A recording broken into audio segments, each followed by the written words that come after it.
Hello students, welcome back again in science class. आज हम पढ़ने वाले हैं some applications of radiation. Radiations के बारे में हम लास्ट वीडियो में पढ़ चुके हैं। हम इसके यूज या एप्लीकेशंस को आज पढ़ेंगे। सो फर्स्ट जो एप्लीकेशन या इसका यूज जो है वो है white and light colour cloth are more suitable in summer because they observe very little amount of the sun heat and thus keep our bodies cool. तो जो सफ़ेद या लाइट कलर्ड क्लॉथ होते हैं वो ज़्यादा अच्छे रहते हैं गर्मियों में, क्योंकि वो बहुत कम अमाउंट में सन की हीट को एब्जॉर्व करते हैं और इस वजह से हमारा जो शरीर होता है वो ठंडा रहता है। तो ये इसका एक बेनिफिट है, ये एप्लीकेशन है। Dark coloured cloth are more suitable in winter because they observe most of the radiant heat of the sun and keep us warm. इसके अपोजिट जो डार्क कलर के कपड़े होते हैं वो ज़्यादा सूटेबल होते हैं विंटर के अंदर, क्योंकि वो ज़्यादा रेडिएंट ऑफ हीट को एब्जॉर्व करते हैं जो सन से आती है और हमारी बॉडी को गर्म रखते हैं। The base of the cooking utensils is painted black so that it absorb more heat and cooked food quickly. और जो कुकिंग यूटेंसिल्स होती है यानी कि खाना पकाने वाले बर्तन होते हैं उनको ब्लैक कलर से पेंटेड किया जाता है ताकि वो ज़्यादा हीट को एब्जॉर्व कर सके और खाना ज़्यादा जल्दी बन सके। Radiator of cars and air conditioner are painted black so as to radiate maximum amount of heat to produce the cooling effect. Radiator जो होते हैं कार और कंडीशनर में जो लगे होते हैं, एयर कंडीशनर में जो लगे होते हैं, उनको ब्लैक कलर से पेंटेड किया जाता है so as the radiate maximum amount of heat to produce the cooling effect. इसलिए ज़्यादा अमाउंट में क्या किया जाता है, रेडिएंट ऑफ हीट किया जाता है प्रोड्यूस, ताकि कूलिंग इफेक्ट जो हो वो ज़्यादा से ज़्यादा हो सके। तो ये कुछ एप्लीकेशंस है रेडिएशन के। नेक्स्ट हमारा है वो है थर्मोस फ्लास्क, जो कि आप कॉमनली यूज भी करते हो। थर्मो फ्लास्क का यूज़ दोनों ही चीज़ों में किया जाता है, ठंडी चीज़ों को ठंडी रखने के लिए और गर्म चीज़ों को गर्म रखने के लिए, लेकिन ये कुछ ही समय तक लिमिटेड पीरियड के लिए होता है, इससे ज़्यादा हम इसको नहीं कर सकते। हम हीट को रोक सकते हैं कुछ देर के लिए, लेकिन ये नहीं कि हम उसको काफ़ी लंबे समय तक उसको क्या कर सके, कंट्रोल कर सके या उसको रोक सके। तो मैक्सिमम 24 आवर्स के लिए हमारा थर्मोफ्लास्क जो होता है वो काम करता है। तो इसके हम स्ट्रक्चर के बारे में पढ़ लेते हैं और वो कैसे काम करता है वो भी हम पढ़ लेते हैं।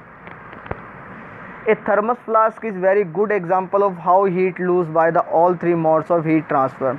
तो एक जो थर्मोफ्लास्क है वो बहुत बढ़िया एग्जाम्पल है कि किस प्रकार हीट के तीनों मेथड से या जो तीनों मेथड होते हैं हीट ट्रांसफ़र के, उससे हीट कैसे लूज होती है, like the conduction, convection and radiation.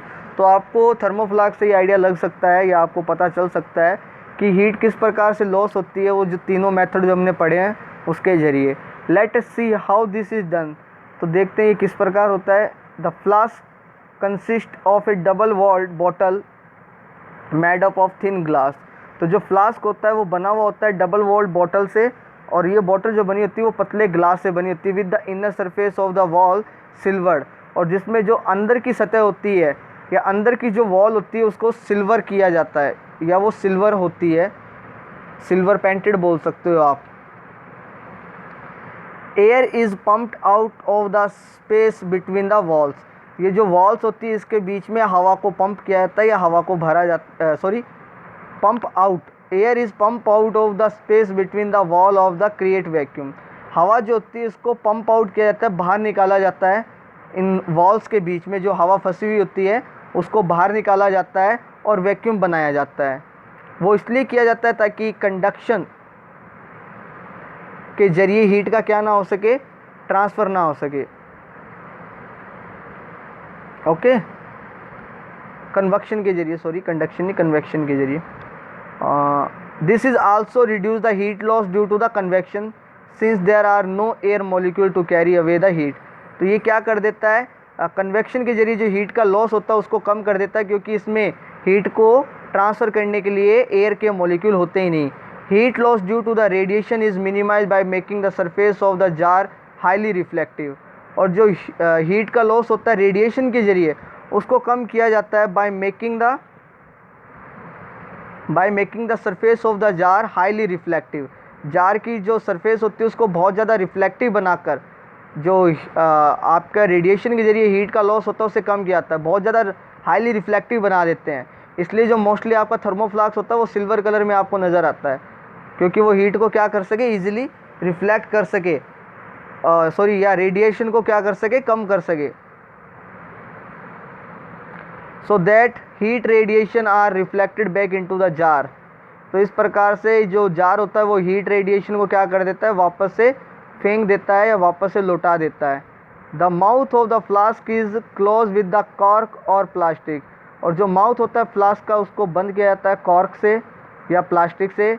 The glass बोतल is place in the metal और प्लास्टिक केस। जो ग्लास बोतल होती है उसको फिर प्लास्टिक के केस में या मेटल के केस में क्या किया जाता है, रख दिया जाता है। And is supported on cork at the side and at the bottom. और इसको सपोर्ट देने के लिए क्या कर दिया जाता है, इसमें कॉर्क लगा दिया जाता है इसके साइड में और इसके बॉटम में। Heat lose due to the conduction is prevented because heat जो लूज होती है या हीट का जो नुकसान होता है ड्यू टू द कंडक्शन की वजह से इज प्रिवेंट, वो बचाई जाती है। Because glass and cork are poor conductor of heat, क्योंकि ग्लास और जो कॉर्क होते हैं वो हीट के पुअर कंडक्टर होते हैं, इसलिए कंडक्शन के जरिए वो हीट का लॉस रोक देते हैं। Conduction can not take place in vacuum as it required a medium. Conduction जो होता है वो वैक्यूम में नहीं होता है, इसके लिए मीडियम चाहिए होता है, लेकिन हम बोतल के अंदर वैक्यूम क्रिएट कर देते हैं जिससे आपका जो कंडक्शन के जरिए हीट लॉस होता है वो रुक जाता है या कम हो जाता है। तो इस प्रकार कुछ समय के लिए आपका जो थर्मोफ्लास्क होता है उसमें वाटर को ठंडा रखा जाता है या जो गर्म चीज़ होती है उसको गर्म रखा जाता है, क्योंकि वो हीट के ट्रांसफ़र को क्या कर देता है, रोक देता है या कम कर देता है। लेकिन एक कुछ टाइम पीरियड तक, एक स्पेसिफिक टाइम पीरियड तक, उसके बाद में फिर वो भी उसको कंट्रोल नहीं कर पाता या हीट के ट्रांसफ़र को रोक नहीं पाता है। तो आपका चैप्टर जो है वो यहीं पर कंप्लीट हो चुका है। नेक्स्ट वीडियो में हम हमारा चैप्टर स्टार्ट करेंगे और 5 चैप्टर होने के बाद में हम क्वेश्चन आंसर करेंगे 1 से लेकर 5 तक। तो thank you and watch the video.